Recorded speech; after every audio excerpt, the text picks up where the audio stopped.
ವೀಕ್ಷಕರೇ ನಮಸ್ಕಾರ. ತಮ್ಮ ಪರಿಚಯ ವಾಹಿನಿಗೆ ಸುಸ್ವಾಗತ. ಆತ್ಮೀಯರೇ, ಆಸ್ತಿಕ ಮಹಾಶಯರೆಲ್ಲರಿಗೂ ಒಮ್ಮೆಯಾದರೂ ದರ್ಶನ ಪಡೆಯಬೇಕೆನ್ನುವಂತಹ ಭಾವ ಹುಟ್ಟಿಸುವ ಕ್ಷೇತ್ರವೇ ಕಾಶಿ ಅಥವಾ ವಾರಣಾಸಿ ಕ್ಷೇತ್ರ. ಕಾಶಿಯಲ್ಲಿ ಪ್ರವಹಿಸುವ ಗಂಗಾ ನದಿಯಲ್ಲಿ ಪುಣ್ಯ ಸ್ನಾನವನ್ನು ಮಾಡಿ ಕಾಶಿ ವಿಶ್ವನಾಥ ಸ್ವಾಮಿಯ ದರ್ಶನವನ್ನು ಮಾಡುವುದರಿಂದ ಜನನ ಮರಣಗಳ ಚಕ್ರದಿಂದ ಮುಕ್ತಿ ಲಭಿಸುತ್ತದೆ ಎನ್ನುವ ಪ್ರತೀತಿ ಇದೆ. ಕಾಶಿಗೆ ತೆರಳಿದವರು ವಿಶ್ವನಾಥ ಸ್ವಾಮಿಯ ದರ್ಶನವನ್ನು ಮಾಡುವುದರ ಜೊತೆಗೆ ತಮಗಿಷ್ಟವಾದಂತಹ ಒಂದು ತರಕಾರಿ, ಹಣ್ಣು ಅಥವಾ ಒಂದು ಪದಾರ್ಥವನ್ನು ಬಿಟ್ಟು ಬರುವ ಪದ್ಧತಿ ಅನಾದಿ ಕಾಲದಿಂದಲೂ ರೂಢಿಯಲ್ಲಿದೆ. ಈ ರೀತಿ ಕಾಶಿ ಕ್ಷೇತ್ರಕ್ಕೆ ತೆರಳಿದವರು ತಮಗಿಷ್ಟವಾದಂತಹ ಹಣ್ಣು, ತರಕಾರಿ ಅಥವಾ ಯಾವುದೇ ಪದಾರ್ಥವನ್ನು ಏಕೆ ಬಿಟ್ಟು ಬರಬೇಕು? ಇದರ ಹಿಂದಿರುವಂತಹ ನಿಜವಾದ ಮರ್ಮವೇನು ಎನ್ನುವ ಕುರಿತು ನಮ್ಮ ಪ್ರಸ್ತುತ ಸಂಚಿಕೆಯ ಮೂಲಕ ಉತ್ತರವನ್ನು ತಿಳಿದುಕೊಳ್ಳೋಣ.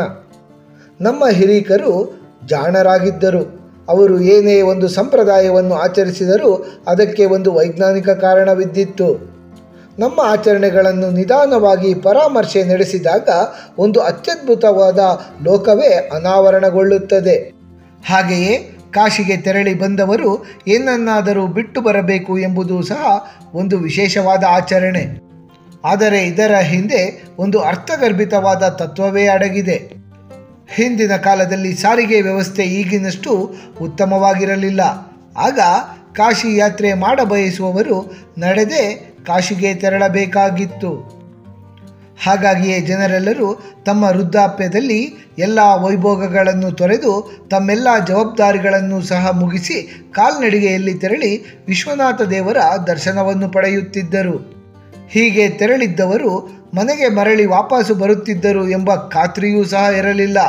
ಬಹುತೇಕರು ಮಾರ್ಗದ ಮಧ್ಯೆಯೇ ಭಗವಂತನ ಪಾದದಲ್ಲಿ ಐಕ್ಯರಾಗುತ್ತಿದ್ದರು. ಇನ್ನು ಹಲವರು ಕಾಶಿಯಲ್ಲಿಯೇ ಉಳಿದುಕೊಂಡು ಮುಕ್ತಿಗಾಗಿ ಕಾಯುತ್ತಿದ್ದರು.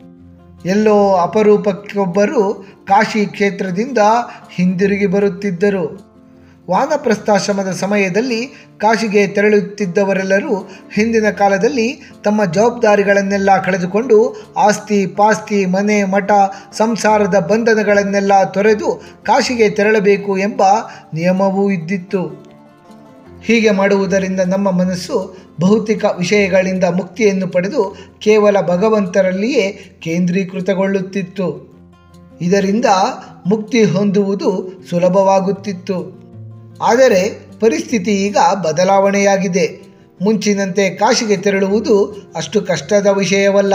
ಸಾರಿಗೆ ವ್ಯವಸ್ಥೆಯೂ ಕೂಡ ಅತ್ಯುತ್ತಮವಾಗಿದೆ. ಹಾಗಾಗಿಯೇ ಕಾಶಿಗೆ ತೆರಳುವವರು ವಿಶ್ವನಾಥ ದೇವರ ದರ್ಶನವನ್ನು ಪಡೆದು ಸುಲಭವಾಗಿ ಮನೆಗೆ ಹಿಂದಿರುಗಬಹುದಾಗಿದೆ. ಬದಲಾದ ಈ ಪರಿಸ್ಥಿತಿಯಲ್ಲಿ ನಮ್ಮ ಹಿಂದಿನವರಂತೆ ತ್ಯಾಗ ಮನೋಭಾವವನ್ನು ಬೆಳೆಸಿಕೊಂಡು ಕಾಶಿಗೆ ತೆರಳುವುದು ಸಾಧ್ಯವೇ ಇಲ್ಲ. ಹಾಗಾಗಿಯೇ ಸ್ವಲ್ಪ ಮಟ್ಟಿಗಾದರೂ ತ್ಯಾಗ ಮನೋಭಾವವನ್ನು ಬೆಳೆಸಿಕೊಂಡು ಕಾಶಿಯ ವಿಶ್ವನಾಥ ದೇವರ ದರ್ಶನವನ್ನು ಪಡೆಯಬೇಕು ಎಂಬ ಉದ್ದೇಶದಿಂದಲೇ ನಮ್ಮ ಹಿರೀಕರು ಕಾಶಿಯಲ್ಲಿ ನಮಗಿಷ್ಟವಾದ ಹಣ್ಣು ಹಾಗೂ ತರಕಾರಿಯನ್ನು ಬಿಡಬೇಕು ಎಂಬ ಸಂಪ್ರದಾಯವನ್ನು ಹುಟ್ಟುಹಾಕಿದ್ದಾರೆ.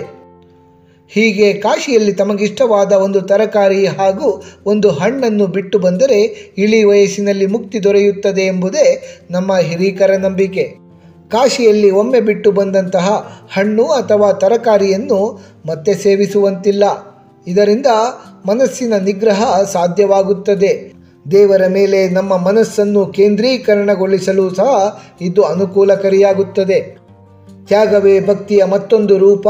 ತ್ಯಾಗದಿಂದ ಕಾಶಿ ವಿಶ್ವನಾಥ ದೇವರಿಗೆ ತೃಪ್ತಿ ಲಭಿಸುತ್ತದೆ ಎನ್ನುವ ಮಾತಿದೆ. ಮನುಷ್ಯ ಆಸೆಗಳಿಗೆ ದಾಸನಾಗಬಾರದು. ಅವನು ಯಾವಾಗಲೂ ಮೋಕ್ಷಕ್ಕಾಗಿ ಶ್ರಮಿಸಬೇಕು. ಮೋಕ್ಷವನ್ನು ಪಡೆಯಲು ಲೌಕಿಕ ಬಯಕೆಗಳ ಬಗ್ಗೆ ಚಿಂತಿಸಲೇಬಾರದು ಎಂಬುದನ್ನು ತಿಳಿಸುವ ಉದ್ದೇಶದಿಂದಲೇ ನಮ್ಮ ಹಿರಿಯರು ಕಾಶಿಗೆ ತೆರಳಿದಾಗ ನಮಗಿಷ್ಟವಾದ ಒಂದು ಹಣ್ಣು ಮತ್ತು ಒಂದು ತರಕಾರಿಯನ್ನು ತ್ಯಜಿಸಬೇಕು ಎಂಬ ಸಂಪ್ರದಾಯವನ್ನು ಹುಟ್ಟುಹಾಕಿದ್ದಾರೆ. ಹಾಗಾಗಿ ಕಾಶಿಯಲ್ಲಿ ನಾವು ಬಿಟ್ಟು ಬರುವಂತಹ ತರಕಾರಿ ಹಾಗೂ ಹಣ್ಣು ನಮಗೆ ತುಂಬ ಇಷ್ಟವಾಗಿರುವ ಹಣ್ಣು ಅಥವಾ ತರಕಾರಿಯೇ ಆಗಿರಬೇಕು. ಕೆಲವರು ತಮಗಿಷ್ಟವಾದ ಬೇರೆ ಏನಾದರೂ ವಸ್ತುವನ್ನು ಸಹ ಕಾಶಿಯಲ್ಲಿಯೇ ತ್ಯಜಿಸಿ ಬರುತ್ತಾರೆ. ವಸ್ತುಗಳು ಬೇರೆ ಬೇರೆಯಾದರೂ ಸಹ ಈ ಸಂಪ್ರದಾಯದ ಹಿಂದಿರುವಂತಹ ಒಳಾರ್ಥ ಒಂದೇ ಆಗಿದೆ. ಆತ್ಮೀಯ ವೀಕ್ಷಕರೇ, ಕಾಶಿ ಯಾತ್ರೆಯಲ್ಲಿ ನಾವು ಬಿಟ್ಟು ಬರುವಂತಹ ಇಷ್ಟವಾದ ಪದಾರ್ಥದಿಂದ ನಮಗೆ ಮುಕ್ತಿಯು ದೊರೆಯುತ್ತದೆ ಎನ್ನುವುದರ ವಿಶೇಷ ಮಾಹಿತಿ ತಿಳಿದುಕೊಂಡ ನಮಗೆಲ್ಲರಿಗೂ ಕಾಶಿ ವಿಶ್ವನಾಥನ ಕೃಪಾ ಕಟಾಕ್ಷ ಸದಾಕಾಲ ಇರಲೆಂದು ಕೋರಿಕೊಳ್ಳುತ್ತಾ ಈ ಕಿರುಪರಿಚಯವನ್ನು ಮುಗಿಸುತ್ತಲಿದ್ದೇವೆ. ವೀಕ್ಷಕರೇ, ನಿಮಗೆ ಈ ವಿಡಿಯೋ ಇಷ್ಟವಾಗಿದ್ದಲ್ಲಿ ಲೈಕ್ ಮಾಡಿ, ಶೇರ್ ಮಾಡಿ ಮತ್ತು ಸಬ್ಸ್ಕ್ರೈಬ್ ಮಾಡಿ ಹಾಗೂ ಬೆಲ್ ಬಟನ್ ಒತ್ತುವುದನ್ನು ಮರೆಯಬೇಡಿ.